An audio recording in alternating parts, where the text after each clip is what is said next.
নমস্কার বন্ধুরা, কৃষ্ণা কিচেনে আপনাদের স্বাগত জানাচ্ছি। আজকে আমি একটা পেঁপের রেসিপি বানাচ্ছি। তার জন্য আমি অর্ধেকটা পেঁপে নিয়েছি, এটা আমি গ্রেট করছি। আর এদিকে আমি ডেকচিতে দুটো আলু ছোটো ছোটো করে কেটে সেদ্ধ হতে দিয়েছি লবণ আর হলুদ দিয়ে। এদিকে আমি পেঁপে আলুটা সেদ্ধ হচ্ছে, এবারে কড়াই দিয়ে দিচ্ছি। কড়াই আমি পেঁপেটা দিয়ে দিচ্ছি, গ্রেট করা পেঁপেটা।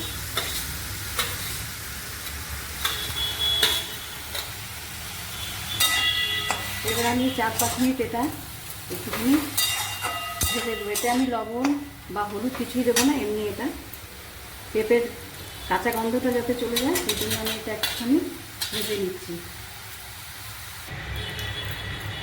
তেলটা গরম হয়ে গেছে, আমি কাজু দিয়ে দিলাম।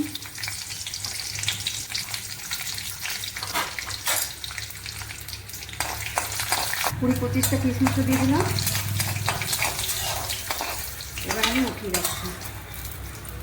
এবার আমি যে আলুটা সেদ্ধ করে রেখেছিলাম লবণ আর হলুদ দিয়ে, সেটা দিয়ে দিচ্ছি।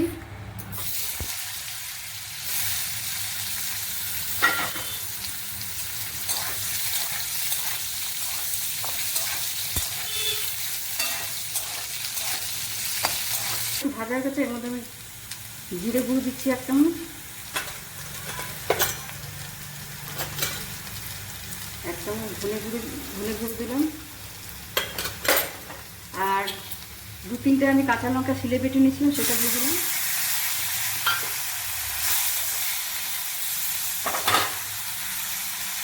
একটু আদা গ্রেট করে দিয়েছিলাম, দিয়ে আমি 4-5 চামচ কোরানো নারকেল দিয়ে দিচ্ছি।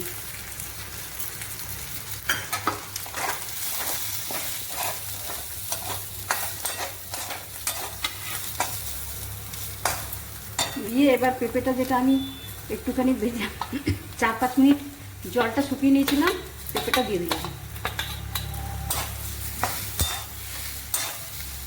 এটা আপনারা একবার হলো বানিয়ে খাবেন, খেতে খুবই টেস্টি লাগে।